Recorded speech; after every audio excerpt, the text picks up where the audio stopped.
This is certainly a great day for Williston, and it is an honor to be included with all of these fine athletes and friends. I want to mention fellow inductee Will Babcock, who I served as an assistant to for 6 years, who was one of the 9 founders of the Western New England Prep School Soccer Association, now commonly called WNEPSA. WNEPSA today is arguably the best secondary school soccer league in the country, a 51 school league that will celebrate its 60th anniversary this fall. Will was one of the 9 founders of the league. Should be perfectly clear that I am actually on this stand today accepting this award for hundreds of outstanding and dedicated athletes. Names are going to be mentioned in the next few minutes, and I want to preface things by saying I do not want any of the players not mentioned to feel slighted. You all were important to the teams I worked with. As Bab's assistant, things started with the great group of players: Dave Felson, Tim Henry, Ed and Jerry Padmore, Gordy Cadogan, and Cy Allen. Then came a group that included Glenn Swanson, Bill Northway, Trip Cantrell, Skip Jiraki, Roger Walazik, and Dick Allen. Dave Felson and Skip Jiraki both were head coaches at different times at Haverford after playing there. And Swanee was my assistant for a number of years here in the 70s. Swanee had also played at Haverford. The athletic department handed me the head coaching position for soccer in the fall of '64. Captains Glenn Yingby and Rolf Bortner led our team to a surprising and exciting 7-4-1 season. Goaltender Lou Kissling, Bill Fifield, John Longley, Chip Keeney, Greg Stars, Ron Padmore, goaltender Larry Anderson, Kerry Hall, Steve Outerbridge, Don Kitchen, and Keith Handyside were some of the leaders of our teams in the late 60s. Also in that group was Tom Andrew, who came back to be an assistant coach for 1 season and then went on to Moses Brown as their successful head coach. We placed second in WNEPSA during the '67 season with a record 11-1. I'm not going to mention the school that beat us. The 1970 and 71 teams featured Jimmy and Freddie Triana, goaltender Jim McKinnon, John Kielhauer, and Rick McWilliams, and placed second in WNEPSA. Both Jimmy and Freddie went on to play at Fairleigh Dickinson. Rick McWilliams was our first all-New England player, and he is still involved in soccer as the head coach of a very fine Millbrook School program. T.J. O'Brien joined with all New England players Dave Lavelli, another Haverford player, and Mark Tim, along with Todd Stahl, J.P. Rouse, and George Triana, to lead the teams in the mid-'70s. Mark, as you'll hear again later, was the first player, the Williston player, to be named to the 33-man All-American soccer team. That's public and private schools.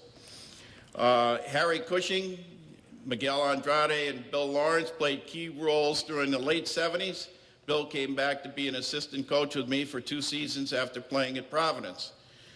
The 1977 season featured a great run that ended with some exciting postseason tournament play. John Natardi scored from 40 yards out while playing hurt with an injured knee.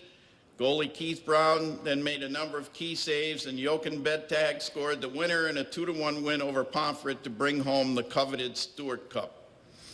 1978 was even more exciting. Unfortunately, the team was 3-2-3 at the end of at mid-season. Then things clicked, and a 9-game winning streak ended the season. The Wildcats beat Groton in the semifinal playoff match, and then went on to beat Pomfret in the final to win another Stewart Cup for Williston. That final match was decided, as you heard a little bit about earlier, as dusk fell by penalty kicks on the 15th round, with a number of nail-biting saves by goalie Dave Plantier and a John Rocket conversion. Tim Wheaton, a 22-goal scorer that year, who was later an All-American player at Drew, Paul Stockwell and Chuck Essler were the offensive leaders. Charlie Carroll, Mark Chamberlain, Francis O'Brien, and Clark Smith were key on defense and midfield, along with Rocket and Plantier. Paul Stockwell, who was our second All-American player, named in 1977, and John Natardi went on to play at nationally ranked South Carolina.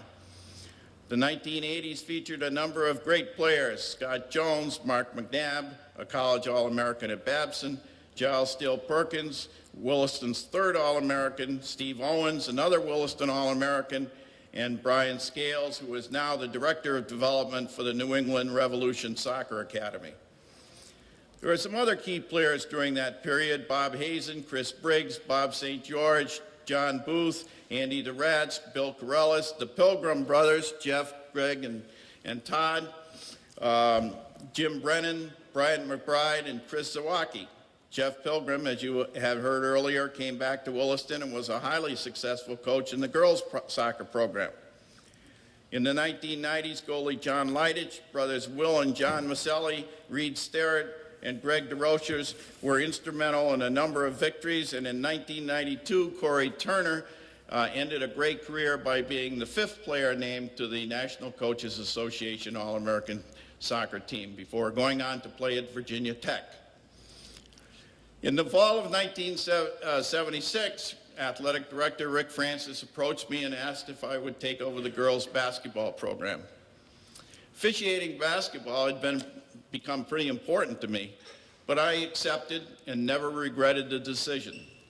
We had winning records the first 3 seasons, led by Jenny Burdick, pardon me, but I have to use maiden names here, Debbie Brantz, Shannon O'Brien, Pam Moulton, and Kate Mayer. Kate Mayer came back to help coach for a season at Williston.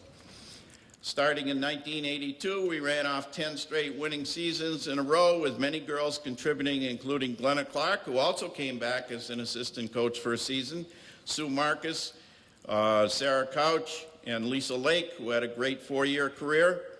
Then Connie Wilson, Mindy McLean, and Holly McBurney began a run that would lead up to a New England championship.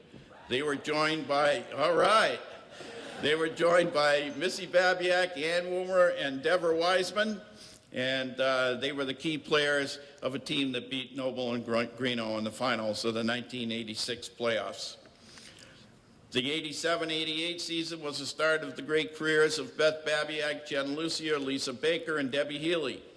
Debbie became the first female 1,000-point scorer in Williston basketball history, ending with over 1,600 points.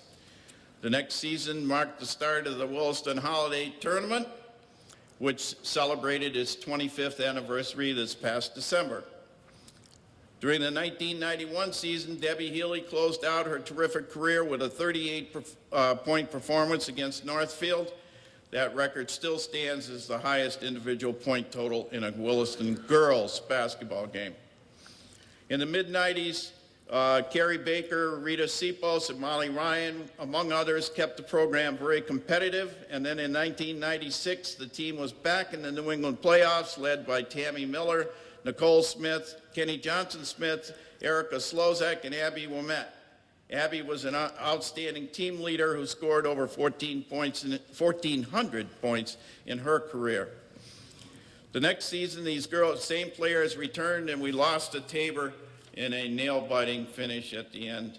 But I have to say, in that game, we were down by double digits in the first half, and Colleen Hessian, a 7th grader, entered the game. She knocked down 4 quick 3-pointers, and we were back in the game, and as I said, lost by 2 at the end. Allie Wool, Megan Sullivan, Jenna Borowski, Tiffany Willie, and Kate Coffey then joined the program. They helped the team to tournament runs in 2 of the last 3 years that I was privileged to be involved with the Williston girls basketball program. Colleen Hessian ended up scoring over 2,000 points and went on to have an outstanding 4 years playing at Williams. Again, I apologize to the many hardworking players in both sports that I was not able to mention, and the many dedicated assistant coaches whom I also was not able to mention. I am honored to be here today and to have worked with so many outstanding athletes, both male and female, at Williston. Obviously, They are the reason, I hope I got the point across, that I stand before you today. Thanks again to Williston for this tremendous opportunity and for this equally tremendous honor. Thank you.